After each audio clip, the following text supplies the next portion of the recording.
All right, hello everybody. Last class of the year. Pretty crazy. Those of you that were part of the live session at 10 o'clock, awesome. Nice to see you guys. Those that weren't, please use this video lesson to help you out with this last lesson. Make sure you get it done. This will be under the 6/8/2020 heading in our Google Classroom. It says from absolute rulers to revolution.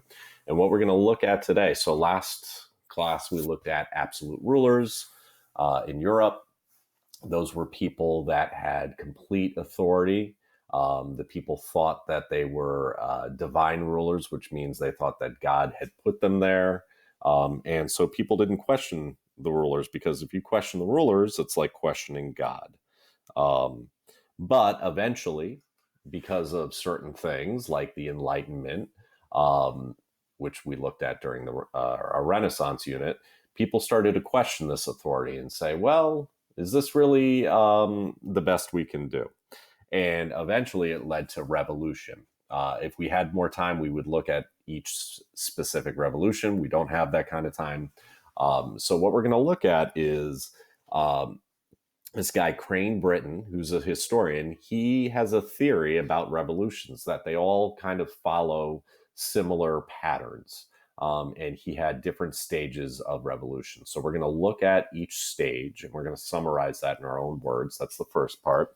Second part is we are going to then analyze one of the several revolutions we would have studied if we were, in physical school.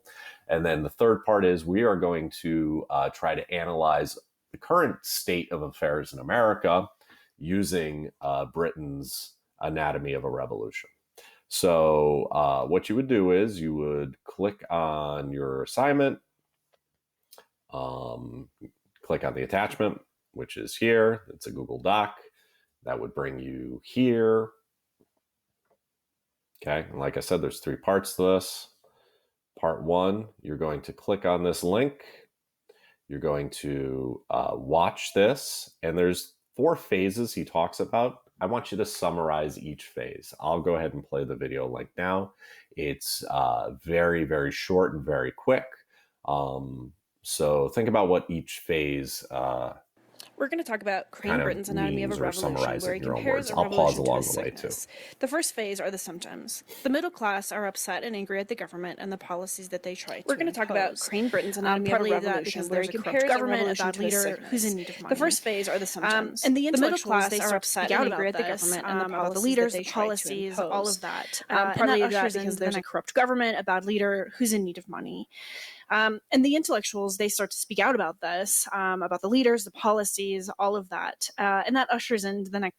Okay, so that's phase 1. Again, I told you it goes very, very quickly. And that's, I already wrote this out, but basically you have people who start to become angry at the leadership, right? They start to question their authority, the middle class especially, which is what I wrote here. And intellectuals start calling out the leadership, where there's a financial breakdown of the government because of poor spending, wars, etc. So the middle class start to protest this. The old government tries to stop the protest, but they can't. So eventually the protesters are able to force the old government to step down, placing a new one led by moderates. So let's see what rising fever is all about. Next phase, the rising fever, where there's a financial breakdown of the government because of poor spending, wars, etc. So the middle class start to protest this. The old government tries to stop the protest, but they can't. So eventually the protesters are able to force the old government to step down, placing a new one led by moderates. However, so they overthrow violently the old government and the moderate government and any opposition to their new radical policies. This becomes known as the Reign of Terror, which eventually becomes so out of control, it turns against itself, ending the revolution. That's phase 2. Phase 3 is crisis. And again, we're going to summarize what crisis means in our own words. However, there are radicals who are not satisfied with the amount of changes happening. They want more, so they overthrow violently the old government is successfully and the moderate government and any opposition to their new radical policies. This becomes known as the Reign of Terror, which eventually becomes so out of control it turns against itself, ending the revolution.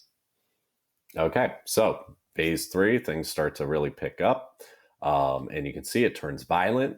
They kick out the old leader, and they also end the new government that they had put in this idea of reign of terror, until eventually the revolution just kind of turns in on itself. There's fighting, and it ends the revolution, which brings us to part 4, phase 4, which is convalescence.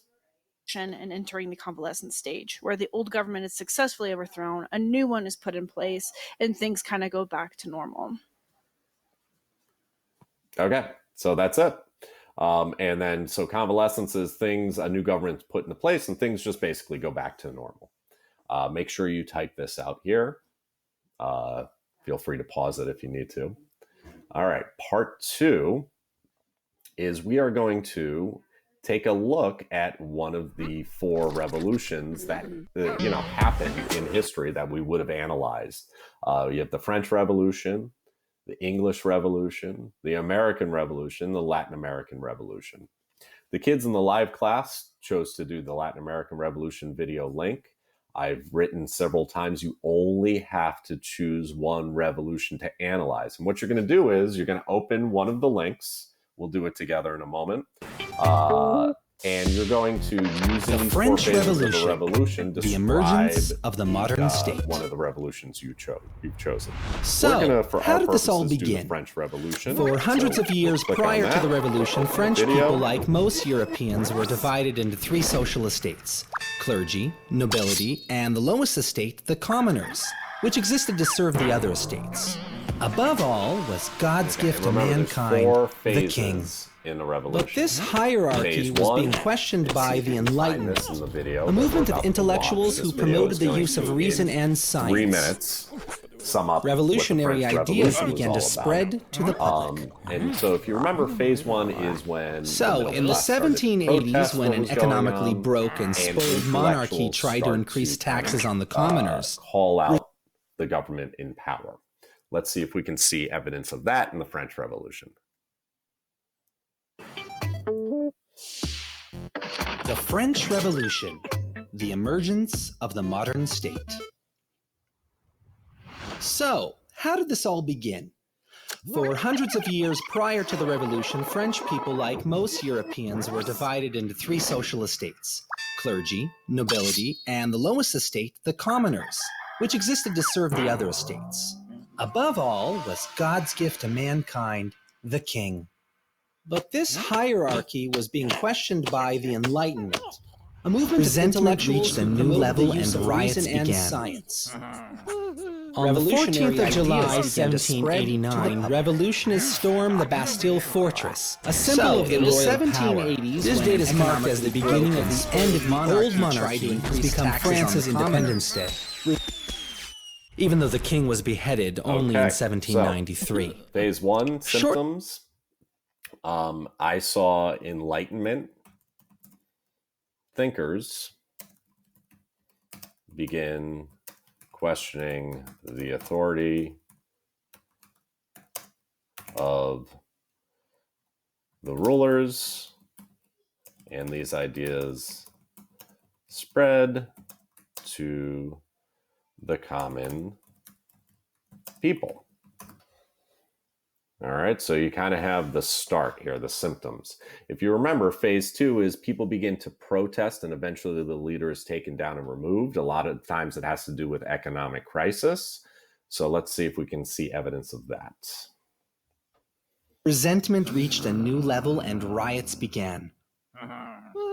On the 14th of July, 1789, revolutionists stormed the Bastille Fortress, a symbol of the royal power. This date is marked as the beginning of the end of the old monarchy has become France's Independence Day. Shortly after, the French adopted the Universal Declaration, which stated, "Men are born and remain free and equal in rights." So this was a radical change, even though it left many people out.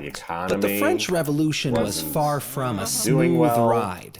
Actually, it was a bloodbath, which led to external and internal wars. The newly introduced guillotine worked overtime, beheading tens of thousands of French during a period known as the Terror.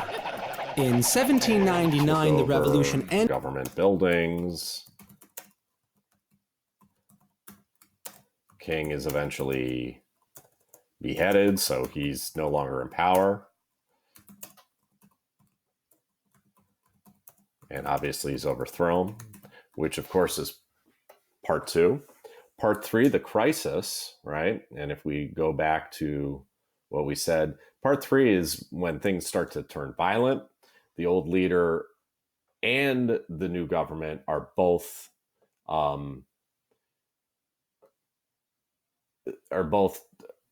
ousted by radicals. So things start to turn really, really violent. Let's see if we can see evidence of that.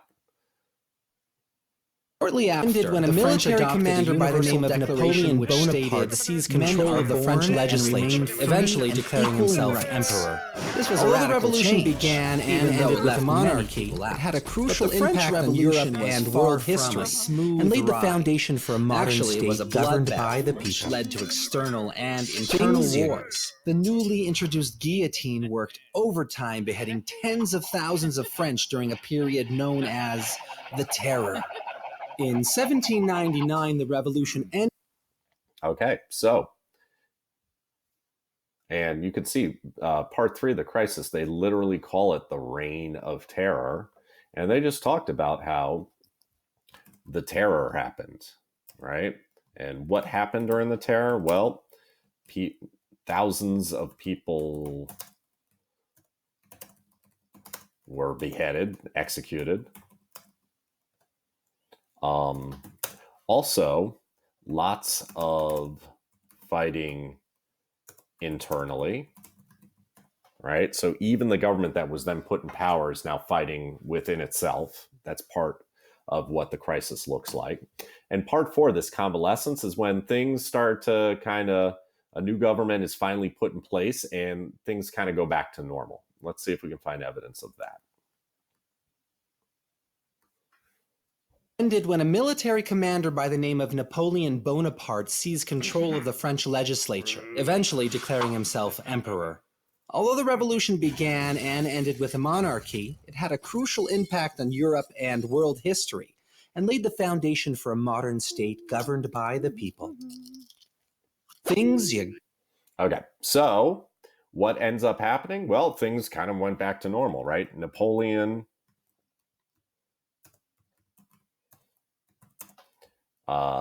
overthrows the new government, the new government,